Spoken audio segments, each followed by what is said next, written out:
Today in episode 33 of the podcast, we'll be discussing Paramount shutting down their TV studios in a big cost-cutting measure. And is Marvel completely done with the Eternals now? We'll also be breaking down House of the Dragon Season 2 and reviewing Alien Romulus. I'm Brad, he's Josh, and welcome to We'll Bring the Popcorn.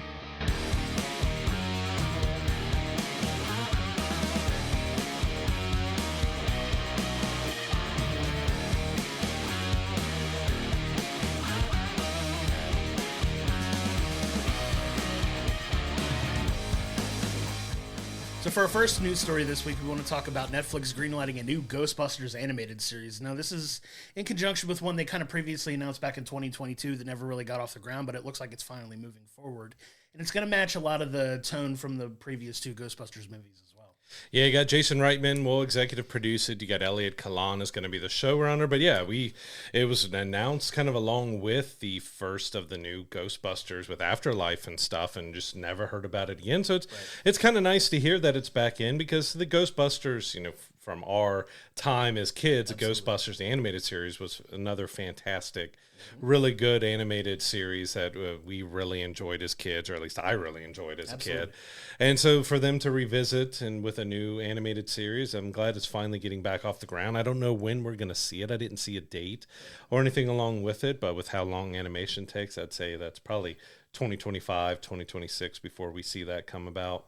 Yeah, and when you talk about like stuff from our childhood, like we've talked about it before with Batman the Animated Series, X-Men, Teenage Mutant Ninja Turtles were another big one. G.I. Joe was a big one. Ghostbusters. I know when we were kids, we had the plastic proton packs and the ghost traps and all that stuff that we love to play with. We even have like an Ecto 1 over here off to the side here that we still like to look at. But it was such a big part of our childhood. And now it's going to be nice to see the Ghostbusters get like a new animated series for the next generation of kids to fall in love with this as well, because a lot of us that grew up watching that were so in love with the movies that just recently got made that it's nice to have that accompanying animated series to kind of group all that together for a new generation of kids to enjoy these characters.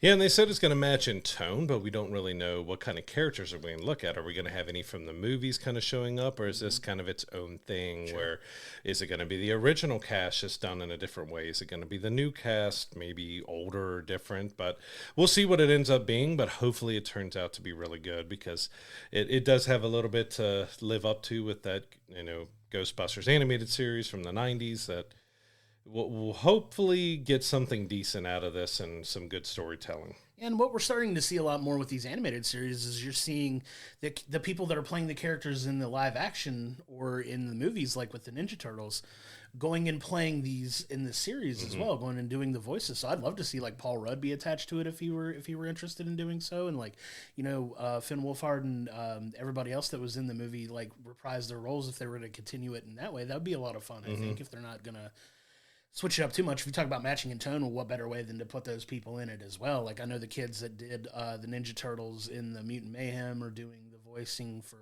the TV series as well. So even with Marvel now in a lot of ways in DC, like if you're playing these characters in the movies, a lot of them are doing the voice acting in the animated stuff too. So hopefully that would be a route that they take, because you know how we feel about Paul Rudd. You can put Paul Rudd in anything, we'll watch it.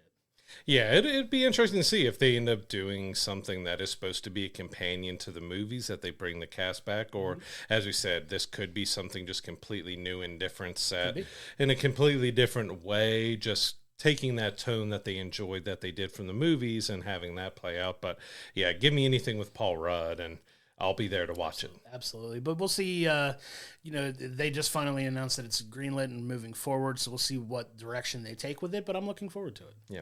Speaking of Paul Rudd's other company that he's done a lot for with Marvel, they're apparently seem to be done with the Eternals, so they've scrapped everything that they had in the works for Eternals 2 now.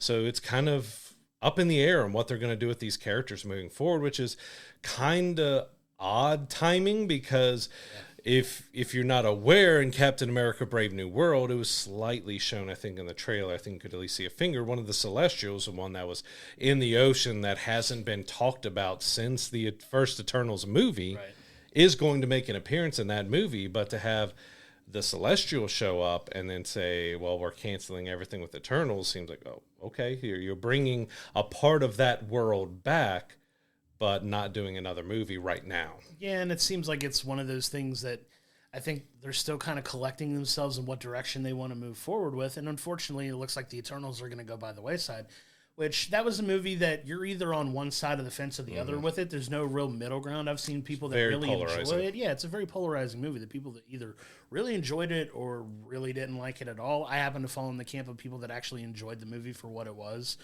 It's not without its flaws, obviously, but it felt like a lot of those characters were going to have, you know, more to do, like, moving forward in the MCU, but now it appears like it's kind of off the table, which is unfortunate. Yeah, because they kind of set up with that bonus scene at the end of it as well, that Kit Harington's character might move on with Blade or have something, you know, more in that direction. But yeah, there's just been a lot of silence. And with Blade struggling so much as well, it's like, well, we just don't know what they're doing with his characters. Yeah, I enjoyed Eternals as well. It was very different from anything they've done before, but I mean, it had a good cast. It looked gorgeous to look at. The story, you know, could have been a little bit better in it, but I was expecting to see more, especially being a Marvel property, see more of it. And with it being shelved right now, you're looking potentially probably several years if they end up going back to it or not, or to look at Blade of how long it's taken. Like, we don't know if at this point if we'll ever see them, or if maybe they'll just take the characters and they'll pop up in other properties like Kit's character in Blade, and they'll just make appearances, but they're not going to get another movie. Because, I mean, that's Hulk doesn't have his own movie in the MCU past what Universal did because of the rights issue and everything. So it's not uncommon that, you know, most of the stars have their own movies, but it could go along with Hulk that we just don't have any more feature films with them. Yeah, and I'd be fine with seeing them interact with other characters as well, like in popping up in other movies. Like, that would make sense. It makes me depressed every time we mention Blade because it just feels like it's a movie we want so badly, but we've talked about that enough. But yeah, I would love to see these guys pop up in other properties too. Like, could they have a spot for them in Secret Wars? Like, I know the whole thing with them is they don't really involve themselves in too much of, like, Earth's beings, like, you know, their own conflicts, and they kind of just stay out of it. But I'd love to see them at least make an appearance in that, maybe, or just kind of show up somewhere else in random spots to kind of, you know, find their way in eventually. But I don't know. Like, I get them not having their own standalone movie because I know they're really wanting to hyper focus on the movies and, like, get a little bit more cohesive storytelling. So I get that, but we'll see if they show up in other things.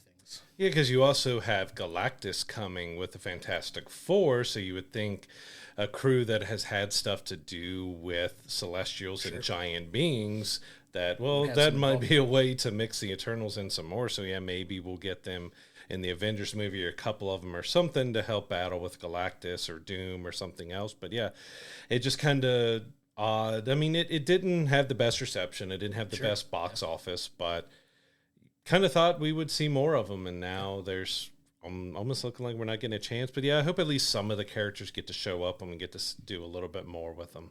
Yeah, and we'll keep an eye on that and see if there's any more news coming out of it. But it does feel like that's kind of dead in the water for now, and that's unfortunate. But if it gets us back to, you know, more cohesive Marvel storytelling that we've all been clamoring for ever since Endgame, then I'm all for it if it makes sense. So hopefully they show up again. But I kind of want to pivot to another kind of it's a bummer story. It sucks to see, but Paramount Television Studios announced that they are closing down their TV studios as part of an effort to shed, I want to say, $500 million in costs. So it's not an insignificant amount of money they're trying to save, but they're taking other projects and moving them over to CBS. But unfortunately, it's going to cost thousands of people their jobs, which is another weird turn in the industry where so many different people working in the industry are finding themselves out of work. And as these studios are condensing and, you know, eliminating jobs, it's a hard time for people trying to make their way.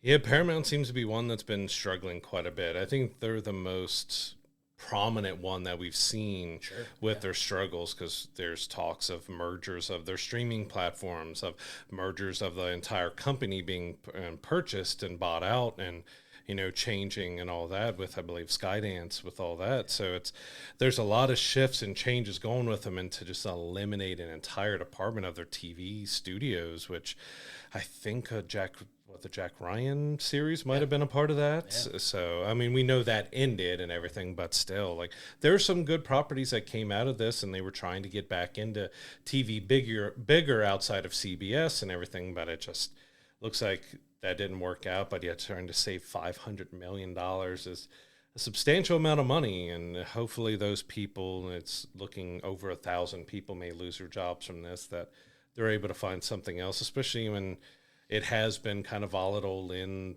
movies and TV and gaming for the last couple years, that they can land on their feet and find something. Yeah, I mean, you can't fault a business for trying to maintain its profitability as best as it can. But when it starts, coming at the cost of people's employments and their way of earning a living, it's hard to feel sorry for a company that is struggling. But you hope that these people, at least, that are part of making this company successful to begin with, are out of work, and you just can't help but feel like sympathetic to those people who, I know several people that work in the entertainment industry that are like very passionate about what they do, and a lot of them are struggling to kind of land back on their feet or get attached to projects to where they could stay in the industry and continue to, do what they love. And it's a hard time for a lot of people now. I know we love like talking about all the great things that come out of this, but at the end of the day, it does take a lot of work to make these things. And the job market is absolutely flooded with people looking for work. And that's unfortunate because, yeah, it's great that these studios from a business perspective are, saving money, but at the same time, it's coming at the cost of, so many integral people that are helping make that company successful not be able to earn a living, and it sucks to see. And especially when you have some of at the top who are making, even some could be making hundreds of millions of dollars while they're cutting people's jobs to save $500 million.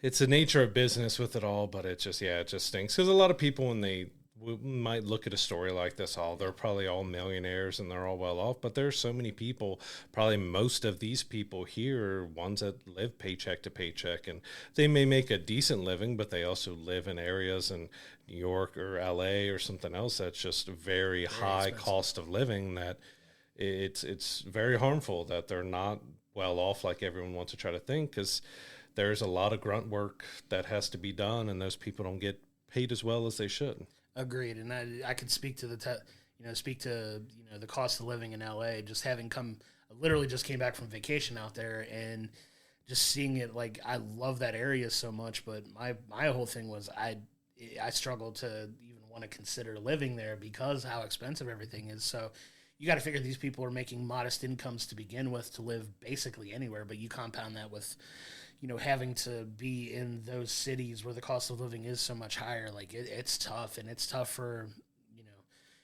and that really makes me respect the people that have such a passion to do those types of things, because it's not easy, like living paycheck to paycheck, but they're doing stuff that they love and they get fulfillment from it. And it sucks that, there's so many people out there now that want to, continue to do that, but don't have as many opportunities because of stories like this. Yeah. And it's unfortunate, but our thoughts go out with everybody that's being affected by all these layoffs in the industry, and hopefully a lot of these people can get back on their feet, get back into working on new projects, and hopefully that the industry rebounds and thrives again in a way that anybody that wants to work in there can break in and get their foot in the door and start earning a decent living doing what they love. Yeah, as you said, just hope the people are living their dream, that this is what they love to do, and if losing their job, that they're able to not have it just completely kill what they've worked their whole life for, right, that they can find something else to move into. So yeah, we love a lot of stuff that Paramount puts out, but to see them in such a shaky state, but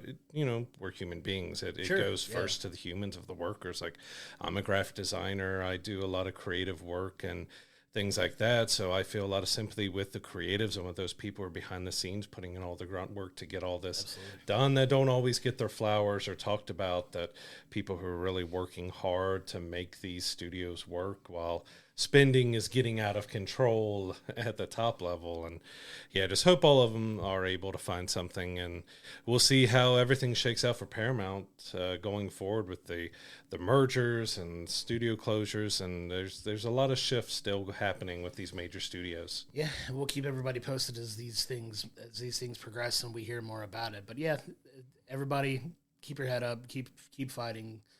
Hopefully, you get your way back in and start working on things that you enjoy doing as well. Because at the end of the day, you you only get one shot at this, so hopefully you get back to doing what you love and start earning a decent living doing so.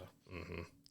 So shifting over to kind of the weirdest story of the week that came out is that, we enjoy Nicolas Cage. He's had bad movies. He's had really good movies. He's a fun and interesting actor to follow because you just never know what he's going to pop up in. And he's doing a biopic, but it wasn't one that I ever pictured that he'd be a part of. Nicolas Cage is John Madden in a Madden biopic. It's going to be partly about his life. The rest kind of revolves around the video game series, extremely popular. But Nicolas Cage and John Madden, that wasn't something I ever put together. No, that's not. We've definitely seen some interesting picks for some of these movies, and like some of the characters are going to get to play. And I would have never guessed Nicolas Cage as John Madden, because when I think of, if you know anything with John Madden, very famous football coach, very famous football commentator, broadcaster for decades, literally decades, on CBS and Fox, and just synonymous with the world of professional football. And I don't think of Nicolas Cage when I think of professional, like sports or athletes, because he typically doesn't do anything in that realm. But this could be an interesting take for him. I mean, I love Nicolas Cage as well, and the film seems like, if it's weird to say that it's going to be part biopic, but also like based around I wonder how they're going to try to mesh the two, and maybe how he had involvement in creating the game and making it what it's become. Because the game itself is a juggernaut of a game. Like, I know they just dropped their most recent game this past week, and like, it is a big deal when it comes out. Like, the NFL even embraces it so much that they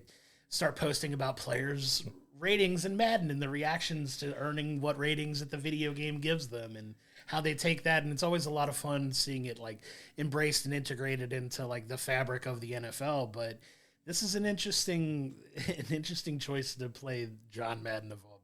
But even with the Madden video game for our Cincinnati Bengals, they leaked that the Bengals were getting orange pants right before Madden 25 went live. I think they had a early access to people who pre-ordered the probably highest version of it.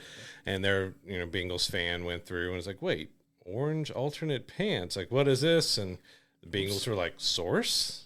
So yeah, Madden is even leaking stuff for professional football teams that they haven't announced yet. I love it. But yeah, it is so kind of weird, because Madden does have a certain way of speaking too. So are we going to get Nicolas Cage trying to emulate his talking style, or is it just going to be Nicolas Cage kind of looking like Madden but talking like Nicolas Cage, which is going to be the interesting part about it? That would be a very Nicolas Cage thing to do, which would be hilarious. I want that. I almost don't want him to try to be talk like John look Madden, like John Madden, but not sound like him not at talk all. like him at all, which would be hilarious. But no, that's definitely one that I'm interested to check out. I do love the Madden football games. I haven't played the new one just yet. I plan on getting it very soon. But yeah, just an interesting choice. That's kind of how I want to leave it, because I want to see how he, gets into that role. Because, a lot of times these guys will go full method on it and, try to get the look and see how he's transforming himself to look like this character as much as he possibly can. Yeah, because Madden was always also kind of a little bit of a bigger guy, too, which Nicolas Cage has always been. I mean, he's tall, but he's slender and everything, too. So it's definitely going to be interesting to see how he transforms into being John Madden and how kind of serious they take it, because it could be one that they do a little more over the top. I mean, you got Nicolas Cage. It's very easy to go over the top. And when you mix in the video game stuff, like you mentioned, maybe it is just about the creation and how it came about that Madden got his own video game series that has outlasted like every other football game out there. It's going to be interesting to keep an eye on this one, just because, yeah, Nicolas Cage as John Madden was not something I had on my bingo card. Not at all. So kind of moving on into, Barbie was such a big movie last year, and it's spurning a lot of creative ideas for other things as well. But now we're getting word that Illumination is greenlighting a Barbie animated series, and they're kind of hopes of turning it into a big time franchise. Now, Barbie is obviously one that I feel translates incredibly well into the world of animation. So it's going to be interesting to see what they come up with. Yeah, there's been a ton of Barbie series, and a lot of them are on Netflix. My daughters watch them, but Barbie really hasn't had a big movie done. So it's interesting that they're looking now, after the live action Barbie did so well, that now they're going to try to start an animated Barbie film franchise. And Illumination, of course, they just, they're most famous for the Minions and everything else, but they just took on the Super Mario Brothers movie.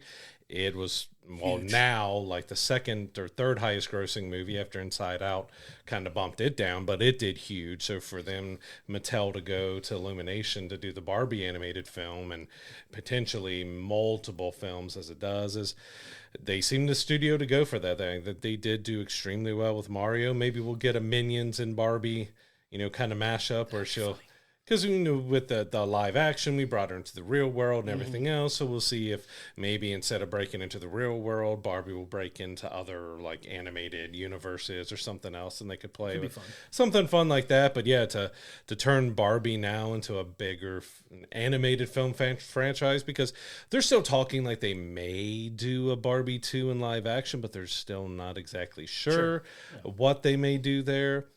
Going animated route makes kind of more sense of how they could play off all the different versions and the toys and everything else. And maybe they'll still get Margot Robbie or something to voice Barbie for the animated films, even if they maybe don't move forward with the live action. She can continue on as Barbie in animated form. I'm going to make a not so bold prediction. That's going to make a ton of money whenever it does come out. Because, Barbie is huge, like worldwide. It's no surprise that, the film did as well as it did outside of the brilliant marketing that it had for it to begin with. But making that a full animated movie property, that's going to get people to turn out in droves. It's going to make a ton of money. It's such a smart idea. I'm surprised they haven't done it sooner. And maybe that's got to do with some of their more recent successes as far as like you said, the Super Mario Brothers movie, starting to look more at those types of franchises and making a bigger budget animated feature and turning it into a potential franchise. Smart business, right? Those are going to make a ton of money because Barbie is as popular as it is. The doll's been around for decades. Multiple generations of people have, even to this day still, purchase and play with Barbie dolls and all that kind of stuff. So smart business strategy on their part. And we'll be interested to see what they do with it. But it's a home run of an idea as far as I'm concerned. Yeah, and of course the live action movie got a lot more people looking at Barbie again. There was like home renovation show that was created where they turned a house into the Barbie house, where I think they ended up turning that into an Airbnb or something as well. But yeah, it's to bring Barbie back to big film, because most of the series and films that they've done has been straight to streaming or digital or to buy on DVD or something, and they're more aimed at the younger kids and all that. So we'll see where the age range kind of goes with this. I'm sure they're going to make it family friendly and for everybody when it comes to the animated part of it, probably a little more family friendly than the live action Barbies, which there wasn't a whole lot that you could say, but there's a few lines and a few things that a few some parents could have some issues with. So they're probably going to stick a lot more family friendly with the animated film. And we'll see how many this turns out, because the interest in Barbie is back up. Like, it's brilliant on Mattel to do the live action. It did so well, and that just reinvigorated the brand for Barbie and bringing her back big time. So moving on over to our last story of the day, and it's kind of the most ridiculous story that I've heard in quite a long time. So unfortunately, there was a doctor who passed away eating at, I believe it was a Disney Springs restaurant. They were assured that it was allergen free, that she wouldn't have any problems, but it wasn't. It ended up having stuff she was allergic to in it, and she ended up dying and passing away from it. So the husband sued Disney over it, and Disney's response is to try to get the lawsuit thrown out because he did a free trial of Disney Plus several years before. Yeah, and that's just the weirdest premise for saying that. Come on. Your lawsuit's not valid because you signed up for a streaming service that's completely unrelated to this, right? But it's going to speak to a larger thing where, how often do you sign up for something or try to start doing something and they give you this long terms and conditions list that you have to scroll through? Nobody reads it.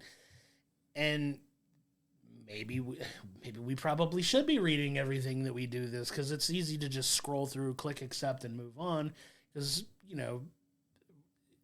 we don't have any reason not to believe something's going to go wrong, right? So it's just one of those things that, like, I guess we got to start paying attention to everything there. But you're just say, like, it's just such a frivolous reason to try to get a lawsuit thrown out that you signed up for a streaming service. So what you eat at a restaurant, we throw our name on.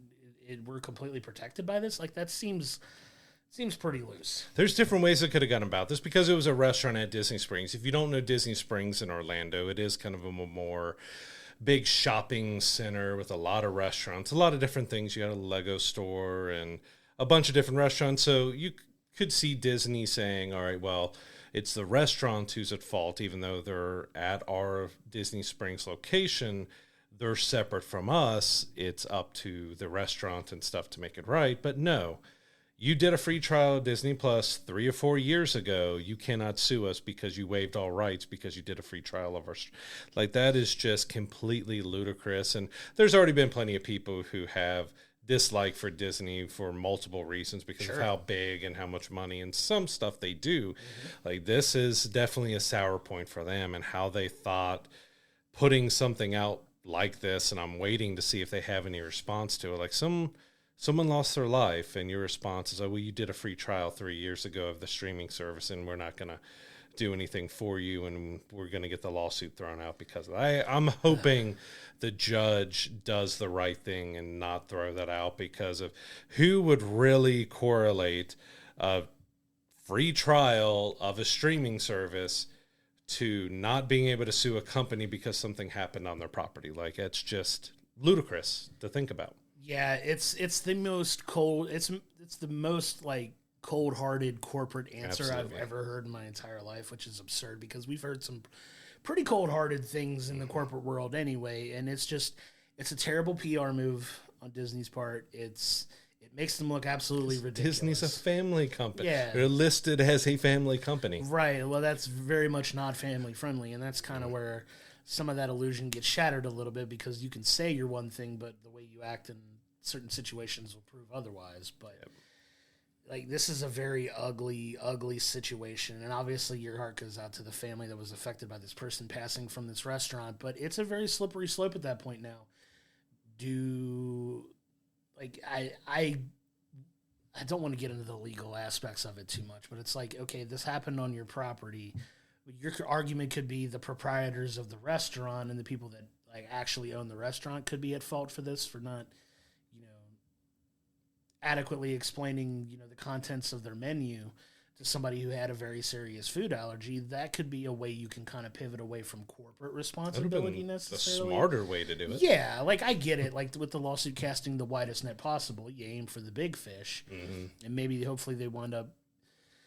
My ultimate goal for this family to get some kind of closure is to reach some kind of settlement in this case, and I think ultimately that's probably where it's going to wind up. It'll probably be some kind of hush money or something to where they settle, and it's an undisclosed settlement that we never find out the answer to. But it's just the worst possible move in a fairly long line of bad PR decisions that companies like Disney make, and it's just, they're not completely bulletproof. But this is just a really kind of an ugly mark for this company. Yeah, because I don't think the husband or the widow was asking for a whole lot. I think, if I remember right, it was around $50,000 or something. That was funeral expenses and a few other things like that. That's not that. I mean, to Disney, Iger probably has that in his pockets right now, and he could have just rolled out and handed it to him like it was chump change when he's making like $100+ million a year, and your response was, yeah, you signed up for Disney Plus, you can't sue us. Like, that's going to get a lot of people, and I know there's a lot of people who've unsubscribed because of it, but a lot of people who will be going back again. All right, so all these messages and stuff we get when we sign up for something, even video games will have very long that you have to go through and read, that people are going to start reading through it more, but they also deliberately make it like 300 pages long, so no one actually wants to read what you're signing up for. But yeah, I was kind of disgusted by that response, is that they want to throw it out because he did a free trial, not even signed up to be a member of Disney Plus or anything else, that he did a free trial, and that waives all rights for him to sue Disney. Like, that's just a disgusting response, and Disney, I hope you do better and do right by them. And make this situation better, because it's not right. It's ugly. It's dirty.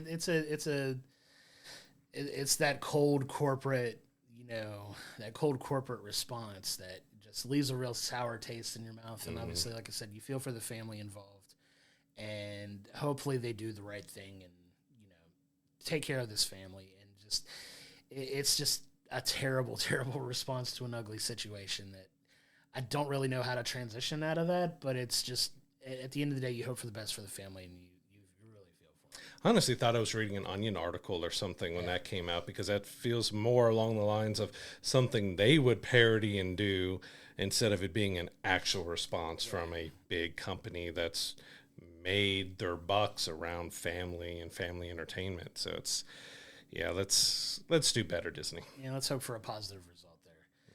And we want to transition into our TV review of the week. So we do have HBO's House of the Dragon Season 2. All the episodes are now available on HBO Max to view and to check out. And we kind of want to start breaking down a little bit what happened here. So to kind of pick up where we leave off at the end of Season 1, you have King Viserys, who passes away.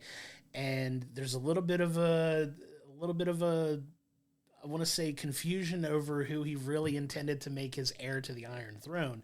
And that's where this kind of starts to branch off into Season 2. So you have, Alicent, who believes that he intended for Aegon to become the heir and take over the throne. But if you actually saw what happened in the interaction that Viserys had with Rhaenyra, he intended for her to be the heir. So there's kind of this power split and this struggle between who's actually in line to take over the Iron Throne. And that's kind of the crux of how this season really jumps off and takes off and goes in some really wild directions for this season. And you have the people that are loyal to, Queen Alicent and, her son Aegon, who's the new heir and the new king.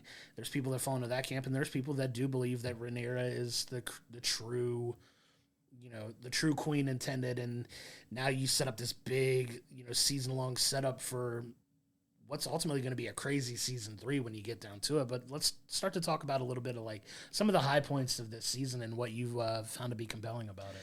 Yeah, overall, I enjoyed the season. It did have some faults in that, George R.R. Martin did talk about when they were doing House of Dragon and doing the story that he envisioned that it would need to be 4 seasons of 10 episodes each. But this ended at 8. And so that was kind of a surprise to a lot of people because, we'll get to it at the end, but how it kind of ended left a lot of people wanting more. Sure.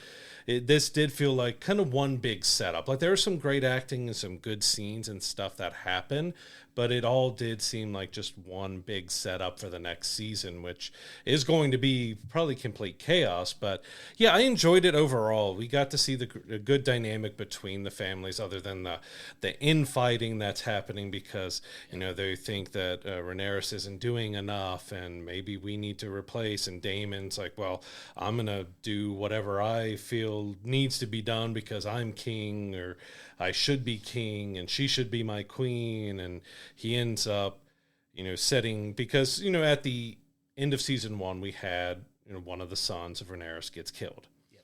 And so Daemon is looking for a son. So he sneaks his way in and tries to set up an assassination attempt on Aegon. So it's like, all right, you took one of ours, we're going to take one of yours, but they don't end up finding Aegon. And one of, of course, Game of Thrones, House of Dragon, it doesn't shy away from much. And they don't find Aegon, but they find his son, who is an infant. And we have that just really start kicking off this kind of, okay, you did something, I'm going to do something. You did something, I'm going to do something, as we're building up to that eventual war that's going to be happening. Yeah, and it's ultimately this big power grab. So you have these two factions trying to rally troops wherever they can, get different houses involved, different people throughout the realm, and a lot of that's being built up. So you have Aemond, who has, Vhagar, the incredibly powerful dragon that you see at the end of Season 1. He's kind of the main antagonist, depending on which, house you tend to, side with, which is kind of the fun part of, the tone of the story, which a lot of it does lean towards you're rooting more for Rhaenyra than you are the other side. But yeah, you've got Aemond here who's got this incredibly powerful dragon, and now Rhaenyra is trying to rally dragons to, match this overpowering dragon. So a lot of this story involves her, trying to find people to ride these dragons and going through some kind of unconventional measures to get these people who can, tame these dragons and lead them to her side to kind of swing the battle in her favor, because not only does she have to deal with so many people like siding with Aegon, you do deal with a lot of the sexist nature of things with her being, a queen in power that hasn't really been a real queen in power in ages. So the respect falls more on the male king side as opposed to the female. And like you have some of that undertone that does play out through this too. But we see Alicent deal with that as well. Exactly. She faces a harsher uphill battle to get people on her side. So she has to resort to some, less conventional means to, get these pieces in line. And it's a lot. This show does, much like Game of Thrones, does not pull any punches when it comes to content, who's safe, who's not safe, the graphic nature, like you mentioned with the infant early on. Just like they do some really harsh things to people in this show, and they're unapologetic about it, which I kind of appreciate, because if you're going to go all in to have people like, it's not shock for shock value's sake. Like, it does serve a story purpose in this. So it's not like complete senseless violence, but it's a lot. It's a lot to deal with. And then they can get you like liking a character and then turn them into a villain. So I think that really turned into a villain this season was Sir Criston Cole. That, he is the knight for Alicent, but they end up having, it's not exactly an affair, but knights are not supposed to be doing what he's doing to her. And kind of quickly throughout, we get some changes where he ends up becoming the Hand. And once he kind of becomes a Hand, a little bit before that, he's just doing one dark thing after another, another. He's leading up the charges as Aegon puts out, well, we're going to start taking these cities, and we take this and that. And he was the one leading up the attack that ended up having pretty much, that was our biggest battle of the season, where we saw, and I've got to look because there's so many of these names that are so close to each other, because you got Rhaenyra and you got Rhaenys and Rhaenyra, and like, so we got Rhaenys. Again, so many R names that are exactly like each other that I forget, that she volunteers to take her dragon to where this is going on, which ends up being a trap. So we've got Aemon is there, and unbeknownst to him, Aegon is there with his dragon as well. So we get this kind of great, we get a ground battle, but we also get this great dragon battle of flame and fire, but we also see how just kind of Aemon doesn't care about anything but him. Like, he clearly wants a throne for himself because he burns and attacks both of them while they're fighting. So, of course, we get Rhaenys is dead. She falls. Spoiler alert. It's been out long enough that, if you haven't watched it yet, you should. She falls to the ground with her dragon. They're both gone, but King Aegon falls. And we think that he's perished too, so we get a kind of an interesting scene of Sir Criston Cole is bending down, and he's shocked by it, and Aemon's just like, okay. Yeah, he quickly becomes the main. That's why I say he quickly becomes the main antagonist, because he is a win at all costs, don't care who gets hurt in the process. I'm protecting myself. This is how I feel I can protect my family at the same time, by doing whatever is necessary to win this war, to keep the power with us. And if it means that I have to be the one that takes the throne, I will take anyone out who gets in my way, including my own brother.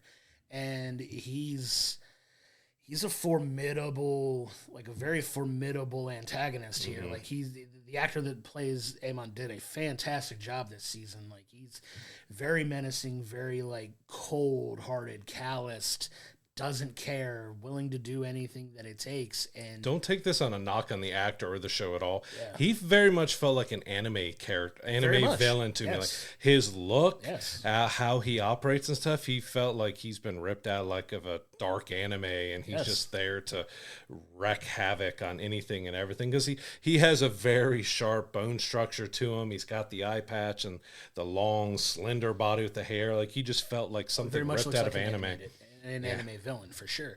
And I think that's what makes him so great in this setting, because he is so ruthless. He is so, calloused in his actions, and even to the point where he's trying to enlist certain people to help him, because you get to this point where, the tides are starting to turn back in Rhaenyra's favor. And, she gets these dragon riders finally, and now the tide's turning to her. People are starting to move to her side.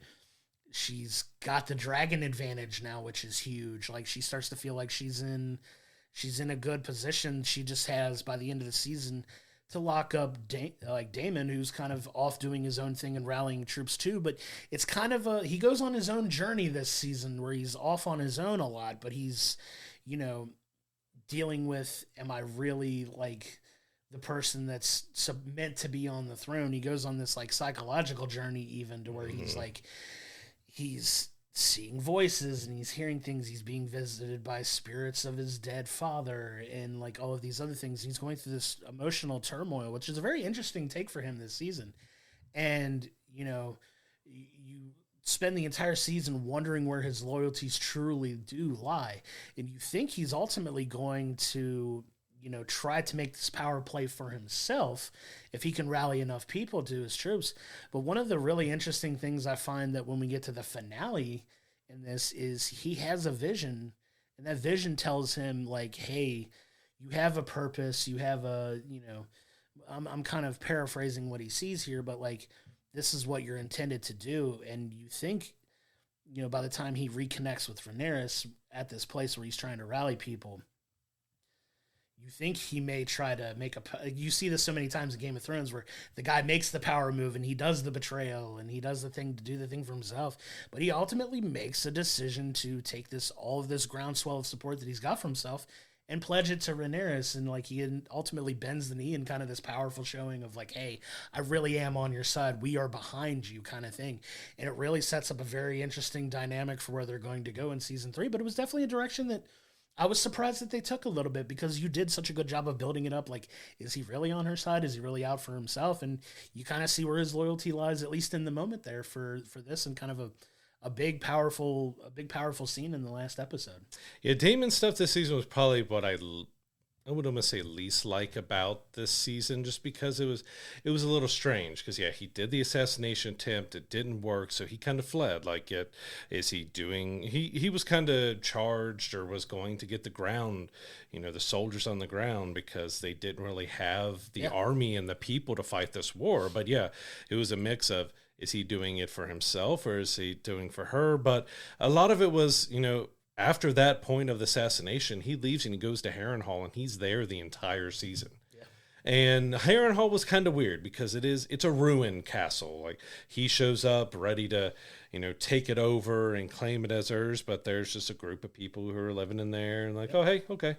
And we'll rally and we'll do this. But we also, it's not fully touched on. Like, it's shown, especially at the tree in the finale, that this woman that he's been dealing with all season is more on the side of a witch or something of that nature. But he's having hallucinations all throughout his time here. He's seeing the king, so we get Patty back as a king, which is kind of great to see him. We even got Millie Alcock returns as the young Rhaenyra, and we get to see her a few times. But we also get a weird thing with his mother, which was very weird. But I mean, in Game of Thrones, it's normal, but it was just so weird, that his whole story, because he's a guy who's very much, I'm doing whatever I want because I feel like I should be the king and I should be the one in power and I should be doing this and that.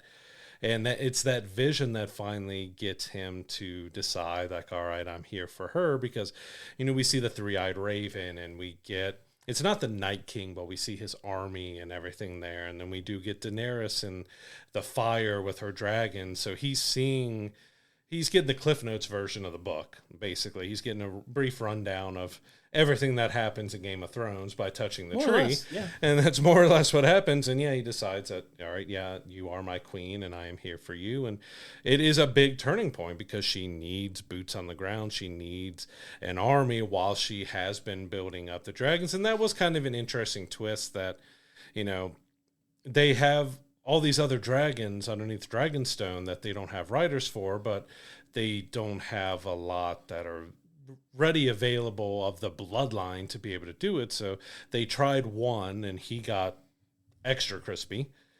But because of that dragon, Sea Smoke, ends up escaping, going out and tracking someone down on a beach which we know as the stories unfold that it's a sea snake's son that he had outside of his wife and everything. And they're like, oh, that can happen. Yeah. So they end up putting out a call, and there was also, this wasn't the first time. So there was some gaming, like chess pieces. So like they were kind of starving the people in the castle, and they're locking and not letting people go. So Rhaenyra is sending food to the beach, and there's all that subtle stuff of trying to get people on their side. And so she ends up sending a group to say, hey, if you are maybe have Targaryen blood in you, come to us and, we'll see what happens with it all. And it was an interesting kind of twist because it turned out to be a pretty gruesome, crazy scene in the end of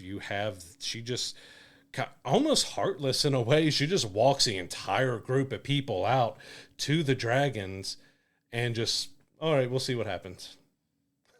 It's kind of like, okay, I'm confident in this big group of people. We're going to find the handful of people that I need to ride these dragons. The rest of you die. The rest of you, like, sorry. Like, if you're not strong, you're of no good to me. But that's kind of part of the callous part of like this time period. Anyway, it's just like there are acceptable losses for both sides, right? So they're both comfortable with, okay, some people have to die for, and it leads to some interesting conversations that people have, and just how little most people value life in this time period and like when all of this is going on. But it does set up for a very interesting power dynamic in season 3. One of the things I'm going to be very interested in is this potential reconciliation between Rhaenyra and Alicent. Like she, comes looking for, she's tried her best to break through and reach Aemon, but she sees that he's kind of too far gone and not really listening to her and not really taking her. So she's kind of looking for solace where she can find it. And that kind of leads her to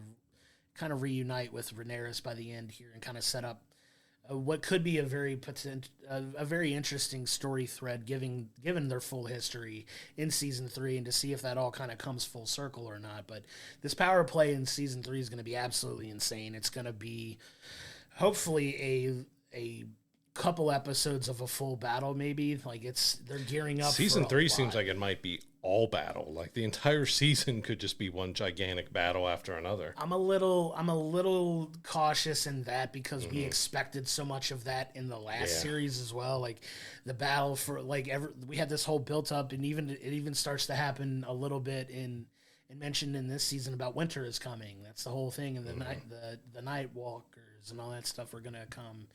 And it was going to be this huge battle, and we get it in like an episode, and it was very famously the super dark, like very much panned battle that, okay, we built up for 8 seasons, and this is what they give us kind of thing. But so that leads me to be a little hesitant in thinking it's going to be a full and we've only got 2 seasons left too, right? So there's a lot of personal stuff that they got to get through too, and just kind of the way they kind of draw out a little bit of the exposition in this leads me to believe that it's not going to be that much battle, but I think when they do get to it, it's going to be awesome because it's going to be this huge dragon battles in the sky, big fights on the ground. And we got a little taste of that in this season, but I'd love to see it get even bigger in this one, and maybe 2, maybe 3 episodes worth of a battle would be crazy, but it'll be interesting to see how they lay it all out when they get there.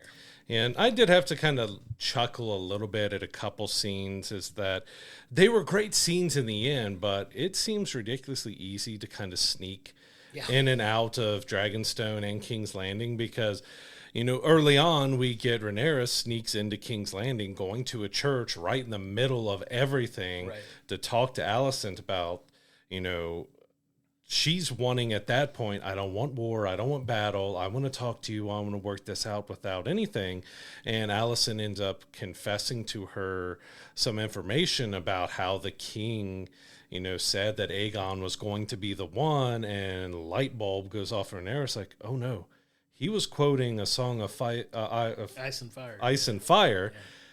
That wasn't about that Aegon. It was Aegon the Conqueror. Like, well, stop naming your kid the exact same thing over and over again. Because that could have prevented this entire series from happening if they just named their kid something else, because he was, that was a story he told to Rhaenyra all the time.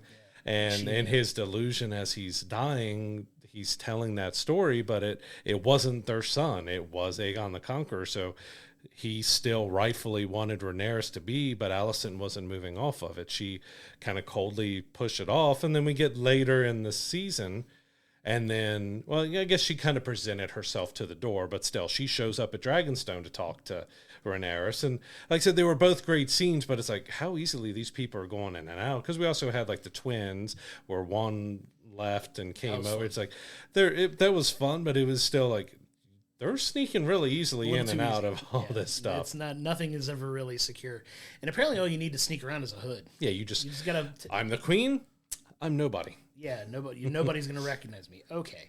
So you got to suspend a little bit of disbelief there. But yeah, those are fun. I have fun with those. Those are, I like to think of those as like tension breaking for me, because it's kind of a little like, okay, like this is enough to kind of like, all right. I'd say the scenes after all that were really dramatic and did a lot for the story building and the character building and how they were feeling, because you get Alicent in the end is like, all right, I kind of realize I've messed up. My kids are monsters, and this is going to be horrible for everybody. Let's end it. I don't like it, but I'm going to agree with how you want to end this. But it was just comical of just how easily they snuck around, like especially these two prominent figures. One was the queen, is the mother of the king and everything else going on, and the other is, the heir to be, and they're just sneaking around everywhere like it's nothing. Like it's nothing, just completely incognito, and nobody recognizes them, which is very, very hard to believe. But you think they'd be watching the beaches and stuff too, because apparently you can just pull right up and nothing happens. No security on the beach at all, which is hilarious. But it's definitely fun. I'm excited to see where they go in season 3. We've only got a couple seasons left, but this was definitely really good at setting up what's going to be hopefully a very consequential season 3. And in true Game of Thrones fashion, it's going to be forever before we see this again. So it's going to be a couple years before it comes out, which is unfortunate. But we'll be here to, hype up season 3 when it does come out. I'm very much looking forward to that and seeing where they continue with the story, because at the end of the day, I'm really enjoying this series as well. It's not without its flaws. It is slow moving at times. So if you have trouble with getting a lot of exposition and a lot of backstory, may not necessarily be your cup of tea, but I enjoy it. It's a lot of fun. It really lets me, kind of get lost in this world that they're creating. It's a fun show to like just set your phone off to the side and just dive in and get lost in it. I think you'll really enjoy it. And I can feel sympathetic to people who felt let down by the finale, because while it was good, mostly good, it was, again, capped off the season feeling like a big setup. So the finale is just, all right, we got the groups coming together. Everyone's, Aemon's attacking a city. We've got the Lannisters are getting a navy for them to go against a sea snake. Which was kind of interesting scenes out there, because, well, if you're going to take my ships, you've got to, the leader of them all has to respect you, which is a woman, and they have a mud wrestling fight and everything else. But it's a whole big setup in the finale, and we're waiting, we're building, like, all right, now it's time to go to war. All right, we'll see you in 2 years. Like, that's basically what it was. It was a gigantic setup, and it just stopped before we got to any of the war, any of the battle. I think the season overall was good, but it does end kind of abruptly. Yeah, and I get why they do that, to kind of build the tension for the next season, but I can see where people would have an issue with that. But it's only 8 episodes, so it's not like they had another 2 episodes to have this battle play out. It's going to pick up at the beginning of season 3, so we'll see how it all kicks off, where things fall. I don't think it's going to be the only battle we see eventually. Obviously, this is going to be round 1 of a much bigger fight for the throne, and to see where it winds up. If you know the history of Game of Thrones, if you've dived deep enough into the lore, you kind of know where it's going based on the lineage of things. But it's fun watching them get there, so it's going to be fun to see how it all plays out. And like you said, unfortunately, we have about 2 years before we see the next season. But I appreciate that they do take the time to really take their time with getting it and shooting it in the right way, because visually this show is beautiful. It's gorgeous. It's very well done, very well shot, and it's kind of worth it in the end for me that it's not a quick turnaround. But hopefully, when they get back to it, it'll be worth it. Yeah, especially if you're someone who really likes to see how things are made. That normally after each episode there is a little making of and behind the scenes, and it is pretty spectacular to see how they will turn a little room into a gigantic hall that just looks majestic and everything else, and how incredible. They turn these locations into what they do. Like what they do with special effects pretty smoothly overall is pretty fantastic what we see. Past the dragons can have their moments, especially with the riders on them and stuff, but I'm talking about how much CG and everything they use just for the environments and locations and what they have. Like, there's a whole lot more than I expected, because it looks real. And yeah, like one of the biggest ones that me and my wife watched was the throne room. Was not very big, and then they show the after when they put in the special effects, and it's like, all right, it's just like gigantic, insane, crazy looking room. It's like, all right, the scaling of that show is incredible. Like you bring up a good point. If you watch this show, watch the after shows, like watch the end of it, because you do get, like, it'll say an episode's an hour and 7 minutes. The episode itself is probably like 58 minutes ish. And then you get like the credits, and then you get the making of for another 5 to 10 minutes afterwards, where they show you some of this stuff. And just like you said, if you're into that as much as we are, I watch every one of those, and it's just fun to see how, like, it shows you some of the magic that goes into making it look the way that it does. And like you said, the scaling of it is insane, because they take these tiny sets. Tiny is a relative term, but they take a relatively small set, and just the people that do the effects work on this show are completely insanely talented. Even showing like some of the choreography with the fights and how they did that, even because we had jousting with horses and other things, like how they pull all that off is pretty spectacular. But yeah, House of the Dragon season 2 is on HBO. You can stream it on Max as well. All episodes are available, but like we said, it's going to be late 2025, early to mid 2026 before we see season 3, which will be, our build up to the final in season 4, which is probably then 2028 or something before this is over with. But so far, I've really enjoyed both seasons. It's been, I would say, a lot of fun, but there's a lot of darkness and a lot of craziness to it. But they do a great job with the world building and really getting these characters built to a point that you either loathe them or you love them. And the dialogue is one other thing that's always stands out with Game of Thrones and this series, is that just a really amazing dialogue is done. Yeah, very smart writing, very well directed, very well shot. It looks beautiful. The content can be very crass if you are a little squeamish or sensitive to very vulgar language. It's very true to the time, like the time period where it's not as refined. It doesn't hold back. It does not pull any punches. It is very violent. It can be very vulgar, language, violence, all those types of things, but it's done in a way that is such compelling storytelling that I'm really enjoying it. And I'm still not quite putting it up on par with the original Game of Thrones, at least those first 6 seasons, but it's pretty close. Like it's not a significant drop off in quality by any means. And if you love Game of Thrones and you haven't watched House of the Dragon yet, I cannot recommend enough for you that actually enjoy, especially the peak seasons of that show. I think it stands right up there with them in a lot of ways. That it's not a significant drop off in quality. So it's one that gets a lot of love when it comes to award season, for good reason. The work that it goes into making this look the way that it does is absolutely fantastic. Yeah, so head to our Discord or here in our comments on YouTube. If you're listening to audio, come over to either our Discord or YouTube comments. Tell us what you thought about the season and what you're thinking about House of Dragon overall. We'd love to talk about it with you and see if you felt the kind of same way we did. Absolutely. But yeah, House of Dragon, go watch it now and wait with us as we wait for season 3 in a couple years. It's going to be a long wait, but I think it'll be worth it. So moving on to our film review this week. So on top of Deadpool and Wolverine, Alien Romulus was up there as one of my most anticipated films of this year. And I had a little bit of chaos trying to go to the movies because I show up. We had a 7 p.m. showing. So Josh was out in California and watched it with separately from me. And so I show up and, all right, the screen's not working. Okay, so it was all nearly a sold-out showing. And so we're scrambling, they're scrambling, everybody's scrambling to try to figure out. And we luckily got delayed by about 30 minutes, went to a smaller screen. We were on the Cinemark XD. We went to just kind of a standard screen, but finally got around to seeing it. And I'd say it mostly lived up to my expectations. Like I would say the biggest thing out of it is it's a beautiful film to look at. Like Absolutely. They do so much practical stuff with the set designs, and the cinematography was just absolutely beautiful.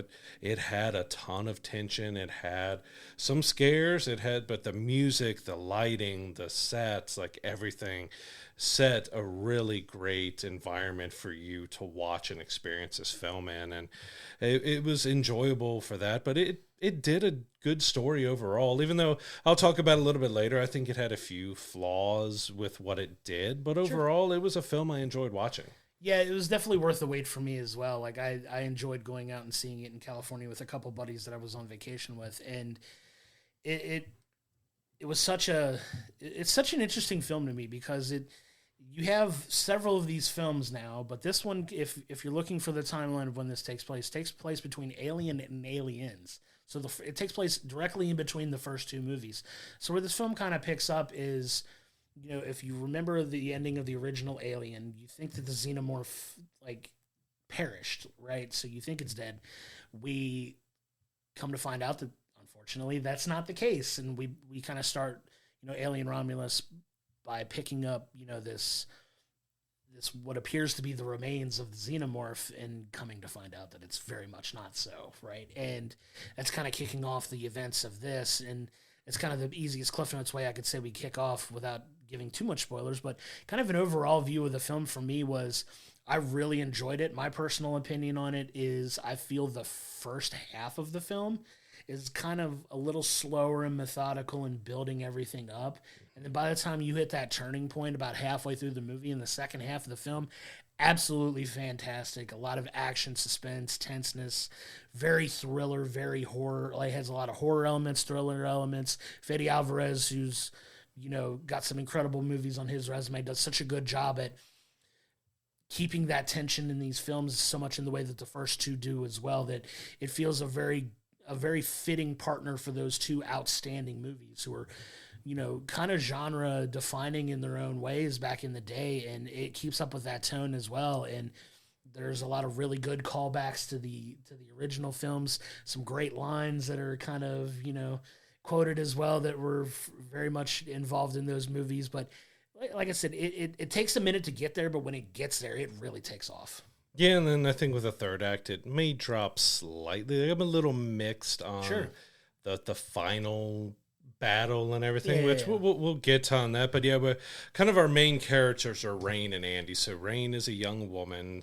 She's on this mining planet. She has a brother, but it's a synthetic. It's an android named Andy, and it's David Johnson plays him. And I'd say he stole the show for me. Like Fantastic. He was so fantastic as Andy. Like he has to kind of switch his delivery and how he is a few times based on things that happen, and I think he just nails that synthetic android kind of good, evil, creepy, normal. Like he balances everything that he's given so well. And so we get that, it's finally time that Rain's got all her hours she's had to work, and she's going to be able to leave this planet that the sun never shines. It is nighttime all the time. It's just kind of a bleak mining colony. So she's going to apply to get transferred to another colony and see the sun, and nope, we're going to add about 4 or 5 years to how many hours we expect you to work. And that kind of kicks off that she gets a call from her ex that, well, they've got an idea for something. So the whole movie revolves around them getting this idea. All right, we're going to get to this other colony, but there's this wreckage out in space that may have the cryo batteries and containers and everything that we need to do the cryo sleep to be able to make it to that other colony. But of course, they end up going to the space station that picked up the wreckage of the ship that had the xenomorph on it, and that's kind of where everything kicks off. And that's where I kind of get the good and the bad of this, is that it is an absolute love letter to the Alien franchise, but almost to a point where it's taking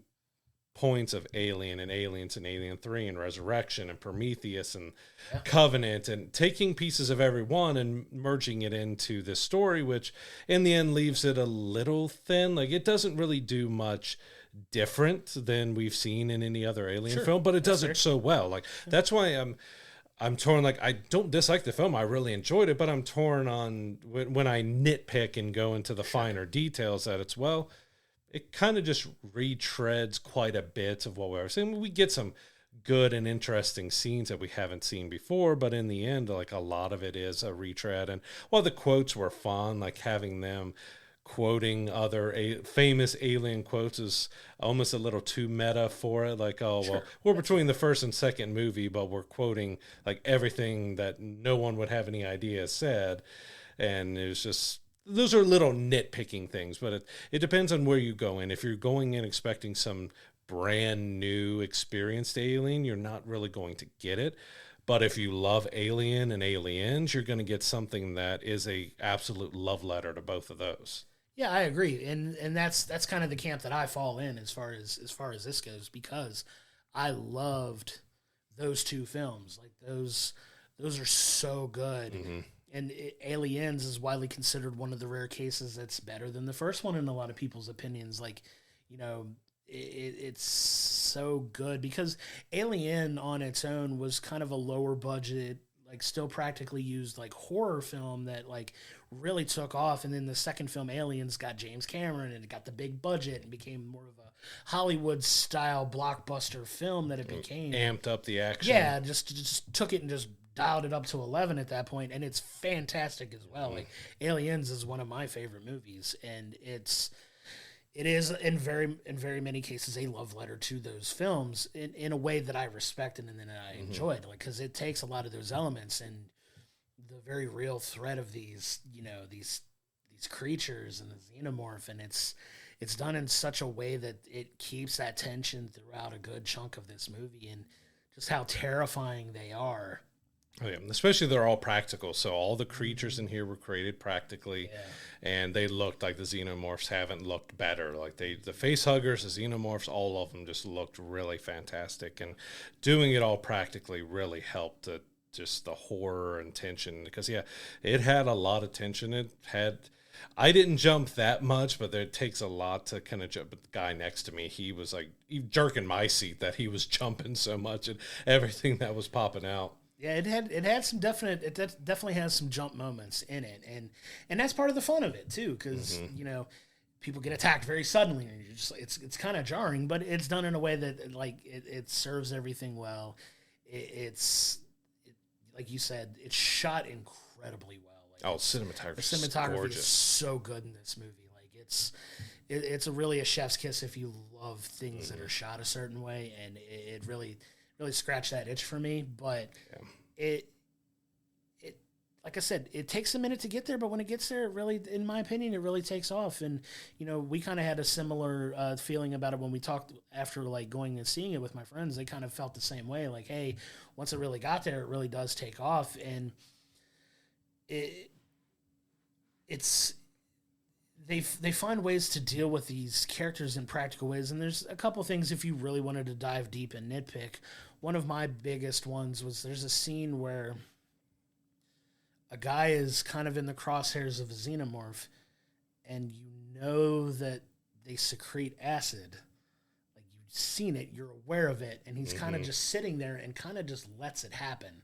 And it kind of took me out of it just for a brief second, where I'm like, in what world practically are you just going to sit there and take that without like at least trying to get out of the way? But other than that, like, so good. These characters, like these xenomorphs, just attack without any bias, and it's just quick and sudden, and it's just, I appreciate that because it's such a joy to watch if you're into that sort of thing. But except for one scene that little bugged me. So this is a little bit on spoilers. If I'm not going to go into deep detail, but there's scenes that take place in an elevator shaft. Yeah. And so one of our main characters falls down the shaft, and she's kind of caught by the tail of one of the xenomorphs, and we think, all right, she's a gun. Well, just gently puts her down on the ladder and lets go, and then goes to the side, and then, we get a sequence that happens, and like, well, nope, here I come. It was just so weird how gently the xenomorph put her down on the ladder, and then backed up, and then started getting intimidating to her. Like, it was, wait, you had her, you put her down, and then you're going to go back to be intimidating.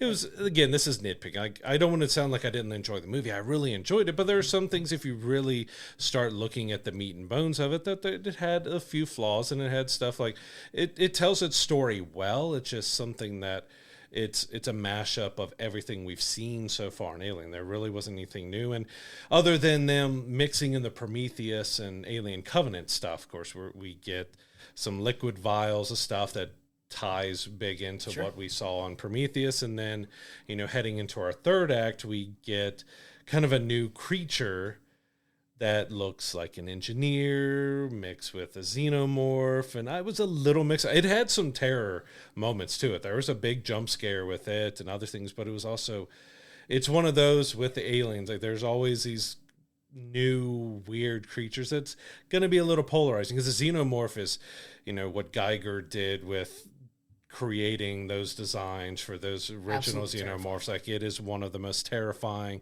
original, unique creatures that we've ever had on screen. And then these new ones they try to do just don't quite live up to what the xenomorph, because the xenomorph is such an incredible design that's just horrifying and terrifying, but also amazing and beautiful to watch what happens with them on screen.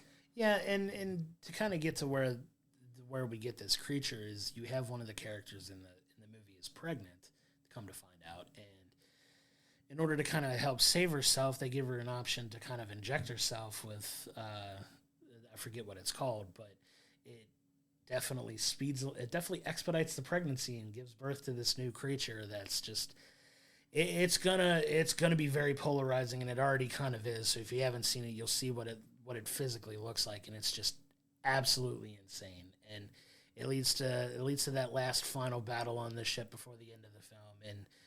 And I see where you're coming from, where you're saying it felt a little out of place a little bit, but I still think it served the story well. But I think that might just be a one-off as far as that goes. But it's definitely falling right in line with the first one and the second one, in the sense of where it leaves off as well, because it's written very well to sit perfectly, I think, in between the two, because you get, one of the things that I know you want to talk about is bringing back a character of an actor who unfortunately is no longer with us, and it was kind of that's definitely one of, I think, the more polarizing parts of this movie. Yeah, that was one that definitely caught me off guard, and I don't want to spoil it too much, but yeah, there's someone who was a big part of at least one Alien film that's no longer with us, but they brought his character back, but not his character. So it's a different character, but it is exactly the same,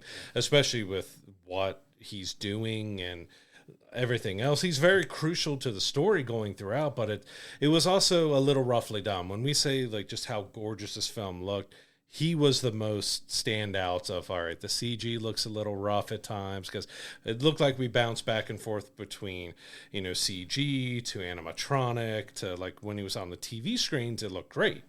But when you're seeing him where he spends the entire movie, it looks a little rough. But it was also just kind of knowing that actors passed and they're doing, a sound alike, and they got the family's permission and everything to do it, which is great. But it just, I don't know, it just felt weird. Was it needed and necessary to have him be it? I know that's what they're trying to tie everything together, and that is a big way to tie everything together. But it's definitely going to be a very polarizing part of the movie because it worked, but it didn't work in a way, and it just.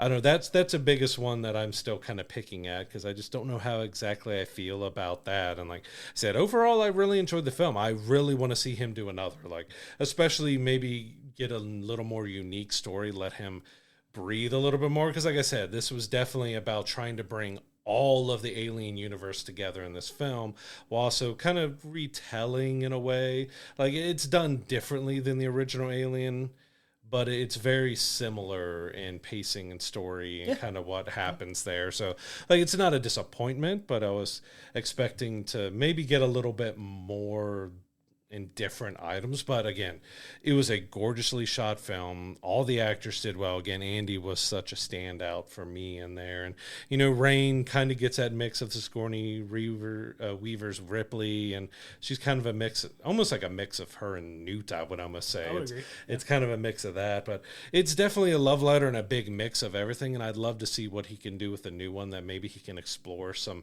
more avenues of horror and terror and maybe a little more action and, you know, do some different things with the Alien universe. He kind of joked at an interview that he would love to team up with Dan, who did Prey, and see if they could do a different take on Alien versus Predator, which would kind of be, because Prey was good, this was really good. It would be interesting to see, but I hope he gets a chance to come back and do another Alien film and put more of his own unique spin instead of, like, I love the fact that it was a love letter to Alien and it hit all the notes of horror and tension and everything else.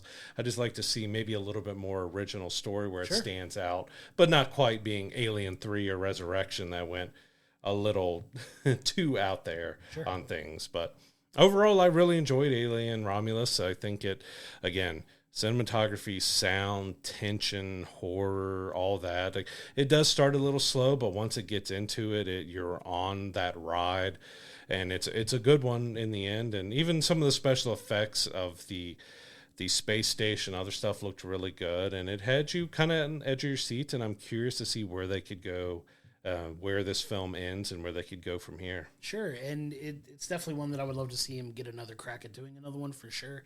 I'd say on a scale of 1 to 10, I'd probably give it about a 7. I would say I would rank it fairly high. It's not a perfect movie by any means, but if you love Alien and Aliens, I think you'll really enjoy this one as well, because it has a lot of that tone, a lot of that feel for those two movies. And you know, this is definitely one you want to go see in the theater to get that full experience, because even the sound editing that they do, if you go into like a bigger theater, they had an IMAX showing that I would have loved to have seen in the IMAX, because I think it would have been a lot of fun, but we didn't get an opportunity to go see it there. But even in the theater that we saw too, just the sound and everything, you get that immersive, like real tense experience of that rumble and, you know, and things that just kind of really make it really enhances the viewing experience. So this is definitely one that, if you're on the fence about going to see it in theater or not, this is definitely one I would say you would need to I absolutely recommend seeing it in theaters, because, like I said, the visuals look so good on the big screen, but yet the music, the sound, editing, like all of the bones of it was so good that it really just engrossed you in the film and kept you in, all right, what's going to happen next? Oh, here come the facehuggers, and you're along for the ride, and all the little sounds that you can hear of their feet tapping or just the breathing and slight movements. Like, unless you have a really good sound system at home, you lose a little bit of those details. So it's well worth seeing in theaters. It was a fun ride. I would agree with you. It'd be around like a 7.5.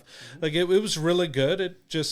It wasn't as original as you expected it, but it is an absolutely love letter to Alien and Aliens, which, again, are two of my favorite movies of all time. So I can't hate on it at all because of that. Like, it gave us kind of the best parts of the two. I was expecting a little bit more action. There's decent action in it, but kind of the trailer kind of played up more action to make it feel more like Alien. So it's definitely more Alien than Aliens, but it's an enjoyable ride overall, and it's a world that I hope he gets to play in for quite a while. Absolutely. And if you like, you can go to our YouTube comments or Discord. Tell us what you think about the film as well, and how you felt it lined up well in between those two, or if you didn't feel like it hit at all.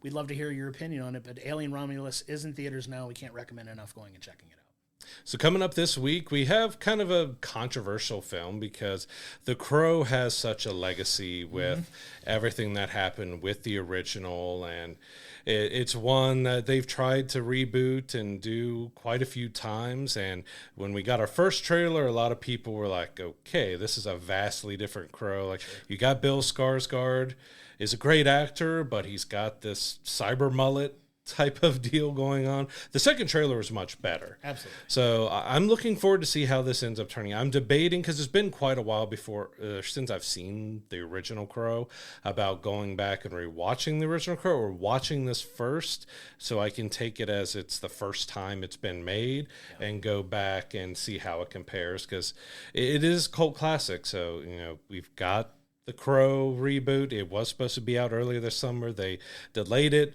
with how the summer movie season went and where it would have fit in. It's pretty good that it moved to later in August here from where it was. But we have that coming out. And we also have Blink Twice, which is kind of a thriller horror movie in itself. It's a directorial debut for Zoe Kravitz. You've got Channing Tatum and a cast about to go to a billionaire's island, but people start disappearing and they can't remember things. And it seems like kind of an interesting story to check out, but you've got two decent, depending on how you feel about the Crow reboots, you've got a couple decent films to check out this week. Yeah, definitely a good week for those of us that enjoy going to theaters. It's nice to see a couple options here that, kind of depending on which direction you want to go. I know which one we're going to be reviewing, but I do plan on seeing both of these films. So I'm excited to check them both out and see what they give us.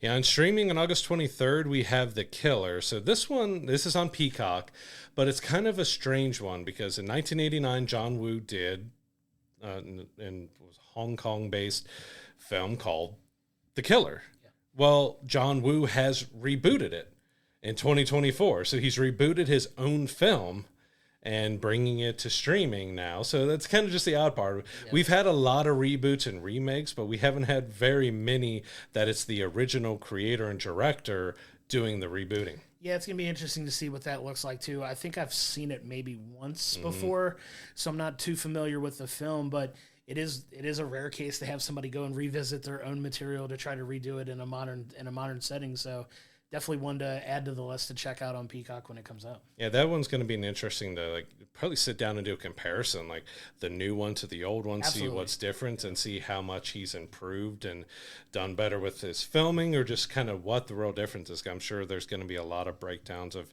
especially with it being the same director doing the same property twice, that we'll see how, the remake, if it lives up to the people who really enjoyed and loved the original.